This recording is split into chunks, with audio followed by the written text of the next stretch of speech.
One D&D has been announced, and we are going to run through it now together. I'm going to take you through as someone who's been from 3 to 3.5 and give you some insider knowledge on how this stuff really comes together and how to read between the lines on what they're saying. Dungeons & Dragons is a thrilling adventure, one we play together as Dungeon Master and players, but also an adventure itself. Now, we stand at the start of a new generation of Dungeons & Dragons, and today we're going to introduce some of what's in store for us as we embark on an initiative that we call One D&D. Growing up, I loved fantasy, but I never saw myself as the hero because I didn't think it was possible for someone who looked like me, who acted like me, who was like me to be that hero. Same. I was a small, weedy little nerd kid, and I wasn't the big barbarian knight, whatever.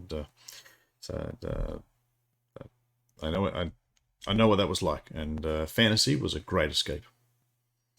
We want to continue to reach out to folks who are interested in fantasy, who love storytelling, who enjoy spending time with their friends and creating these collective stories that they can remember for years to come. D&D's been around for 50 years, and there's very little that persists that long that becomes generational, that people can really just not only share, but literally hand down to their kids. 50 years.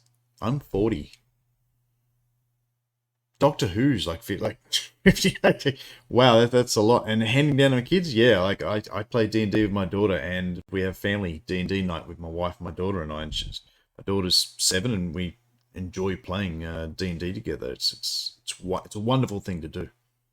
What we want to do is just add to that legacy. We did a smart thing with 5th edition by listening to the fans, and what came out of that process was a system that is stable, that is well loved, that incorporates the best elements of earlier editions. Now that we have that, we are no longer in the position where we think of D&D as an edition. It's just D&D. 5th edition is a rule set. I know what he's going for there, but from my side of the fence, there's additions, and we'll see a difference between what we play now and what we play in 2 to 3 years' time. That has worked for so many people and has brought so many new and exciting folks into the game. It's more important for us to continue to cultivate and respect and love what it is, that the world has told us is working for them. The sort of change you're going to see isn't about taking anything away from you, isn't about changing any of that stuff that you love. It's much more about giving you more options, giving you more choices you can make, more character types you can play, more magic spells you can cast. Basically, we're very happy with the game the way it is today. We just want to build on that. They're going to bring in extra rules and reclassification of some rules. And the rules that you are currently homebrew and playing with could very well become the new rules of the new system, because they work better, they're mechanically better, they make the game run faster, or they've got a better story tied to them. So I can definitely see, same as when 3 to 3.5, damage reduction was for magical weapons was a big one. In 3rd edition, it was written as you need a +3 weapon, otherwise the first 15 points of damage don't work. Then they changed it to be a metal alloy system where you had to use adamantine, mithril to hurt certain things, steel and silver and such. So they're going to go down that way, and we'll see how many of them end up being optional rules and how many of them end up being written into the game and pretty standard lists. Things like crits, big crits, such as you roll the dice, and instead of rolling a second dice and you're getting 2 1s, you just add maximum damage out of that dice and you take your rolled dice. I reckon it's going to be those sort of rules they're going to change. So all the rule books will work fine. It's just a few of these little tweaks through the game system to improve upon it and make it better in the community's eyes. We're revising the major core rule books that every player uses: the Player's Handbook, the Dungeon Master's Guide, the Monster Manual. Monks are going to get a fix. One of my focuses, specifically, is the Dungeon Master's Guide. I'm going to make some structural changes to make it more friendly to new DMs. instead of a big book of rules, it should be a guide that takes you through exposing you things. In the first combat you run, you need to make sure you and the players understand initiative and order, and then understand attacks and defense. And it should take you through slowly exposing more things, bringing cover, advantage, flank, all that sort of stuff slowly into it. And it should take you through a process over the period of an adventure. When it comes to art for D&D, it's about as versatile as our players. We want to show that the person you are can appear in the worlds of Dungeons and Dragons. That's what 2024 holds, is this promise of getting new versions of the books that are the game you know, but reflect where the game is presently. What you currently use as homebrew rules, that everyone's actually using rules that are pretty much like that. One D&D has 3 pillars, and one is the rule set, which is built on the base of 5th edition, but updated. We're building upon the rules that have been established, the storytelling, and expanding our world and our rule system. When we say building on top of 5th edition, what we mean is that all the adventures and supplements that have been released in the past 10 years will still be playable with the new evolution of D&D. Then there's D&D Beyond, which is the base of our digital tools and assists for players and DM. When D&D bought D&D Beyond, that was a really smart venture move for them to do. They had to buy one of them or have to make their own, so just buying an existing one eliminates that. And Roll20 is going to suffer so much here because you've got a sunken cost factor now. If you've spent hundreds of dollars on Roll20 and now you've got to go over this and buy the same books again, people are just not going to do. They're going to go to other roleplay systems. So it's going to be interesting to see how sort of redemption they're going to give people to come back to One D&D and steal everyone back, because it is their intellectual property, that they own it. So what is it going to take to bring everyone back to the one game system? What's going to cost all these other people who put in the hard yards, and now Wizards have just wandered in and done this? Currently, players are cobbling together all kinds of different apps and websites to have a true integrated D&D experience. What we want to do is actually just provide all the tools that the players need to play themselves in one space. Right now, with the acquisition of D&D Beyond, we've already started to dip our toe into digital, and it was a fantastic partnership that we have going, but we can add more. Digital physical bundles is something that we've wanted to do for a long time, and now that D&D Beyond is part of our family, it's finally something we can do. Your content is available anywhere you want it, and you have those physical books, but you've got nice portable versions that you can access through your phone or through your tablet or through your other device. Then our future-facing aspect of this is the D&D digital.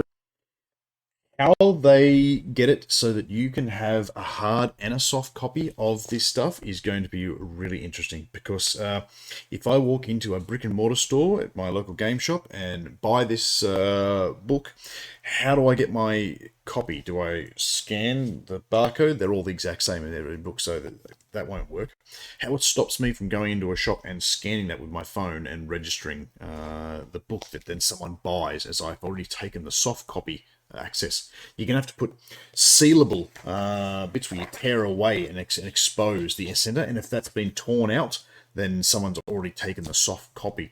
In which case, if someone's taken the soft copy and recorded it on their system, and you buy the hard copy, and then you rescan the soft copy back in again, then that's then going to go tag two people's codes as being like, hey, this has been scanned twice, to confirm who has it, rescan it in again, and that'll confirm who owns the book. And then the next one is, what happens if I decide to sell my book? Who keeps the soft copy? So keeping a track of how they manage the bundles is something that I think a lot of people are going to pay attention to, because money is tied to it. And so we're all going to be interested to know, like, what access do I get? And if I had Curse of Strahd, and now I don't have Curse of Strahd anymore because I sold my book, do I lose access to all my miniatures that I should have access to in this digital world? Like, so many things. And I'm sure they're going to do it smartly, but we're just going to have to be patient and let some people plan it out well, so that people don't get screwed over. which will become a full play space for you to have experiences that are more immersive. Right now, we're in early development of our digital experience. We can play. This is where Hero Forge, let me go back a little bit. This is where Hero Forge is going to lose out as well. It's not just Roll20, it's also Hero Forge, because people are making characters and designing them and things like that, and then just leaving with a portrait currently, and some of them are printing off minis. If these guys can move a mini and lively update it, so when you pick up a mace instead of your hammer, you're now wielding a mace, you can change that on your character and it shows it immediately, or you now wear a cloak or a magic item and it changes your mini that everyone else can see. That is what people are going to want to wear. All of a sudden, I've updated my boots and I've updated this, and then people are going to change hairstyles and all sorts of things. It's going to be a whole thing. The first version will only have so much of it, but after that, like, could you imagine after designing a character, then being able to print it off? Now, that wouldn't be the aspect that you guys are going for, making hard minis, but making these digital minis is going to be what they're going for. And Hero Forge, you're on your ass too, because people are going to jump on this. Immersive. Right now, we're in early development of our digital experience. We can play a game, roll some dice, see the miniatures moving around in a 3D play space. Get your head out of the way. But that's just the core of it. We chose the Unreal Engine for several reasons. Reason number one, make it look dope. That's the first thing. Number two is take care of the lazy DM, because we're all lazy DMs. Ease of use means being able to access all of the tools that you need in order to get the adventure started. So we used a camera technique called tilt shift. It actually makes things look small. We want to make sure that the experience for you is that you're experiencing a miniature set. The tilt shift camera was really chosen so that people understood that this wasn't a video game, but it is a digital experience. We want to give people more minis, more options for character customization. You can actually change the features, do what you want with it. And you're going to use this miniature approach to tell stories just like you do in physical tabletop. To have your character live. I'm transported there, but I'm not limited by the digital technology. We might give you a pre-made campaign from us that has an exciting castle or keep with a dungeon inside of it, exciting NPCs, but then you're going to be able to take this playset, take it apart, and build your own. We're going to have a really robust tool for you to be able to create your own dungeons. This is just the start of One D&D, and we are relying on all of you to help us out and figure out that future together. What you're going to be able to see starting in August is a steady release of these playtest packages where you'll be able to engage with key aspects of the game, provide us with feedback that then we will digest, process, interpret, analyze, and then act upon. Really, it's you shaping the next generation of Dungeons & Dragons, and we want to hear exactly what you have to say. Playtesting starts today. Go to dndbeyond.com, download the playtest packet, and get ready to let us know where you'd like this next leg of the adventure to go.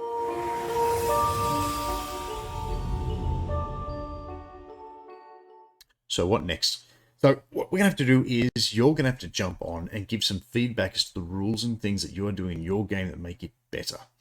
If you don't do this, you'll get left in the dark. And yes, you could play in isolation like I did. I kept playing Third Ed for quite a long time because I just wasn't going to spend the money on all the books and things I had to buy more. But because I had a system that was working for me and my players. But then after a long period of time, and I got my money's worth out. I didn't switch over to 5th Ed till about like 2018. So I got my money's worth out of Third Ed. But playing in isolation just means you're going to struggle with bringing other people in, or other people leave and go to another game system, because other people's tables, because you're just doing this weird thing like people even argue about now, like, oh, there are no critical failures on skill checks on natural ones and things like that. Well, we do it at our table. Well, that sort of stuff is just going to leave people in isolation, and there's going to be that many rules that are going to change and get a tweak and a nerf and a such that you're going to be left in isolation, and then it's just going to become an issue, and eventually you get dragged over to the new system, have to learn, catch up with the new rules and such. You might as well help D&D Beyond, which I get no affiliate or monies from them yet, and make them convert the game to how you play it, and we'll pick the best rules in the community. And you know what? At the end of it, if you don't like it, you'll still go back to running D&D any way you damn well please, because you've got these 5th ed books. You'll get the new books as well as you slowly keep growing your collection, and you'll just house rule out the rules that you like and you don't like, as we do right now, or as you should be doing right now. The only places you will find problems are things like Adventures League and a few other places, competition module, anything like that, where people have to have a set of rules to stabilize the whole thing. So honestly, don't freak out. Enjoy what they've got coming. They haven't made any promises. Nothing is set in stone. Things can still change. They're testing the water with a few things, and by doing that, they're going to upset a few people and then come back to what people like, because they've got to test the water. So, if you've hung around this long, thank you very much. Surely that deserves a like and subscribe, and put a comment down below as to rules that you want to see changed. I wouldn't mind seeing the crit rule, where after rolling the your D8 and you get a crit, you just add 8 points on to whatever you rolled as a hard crit, so that it's just easier than people trying to bum more dice. But get involved, and I'll see you at the game table. Catch ya.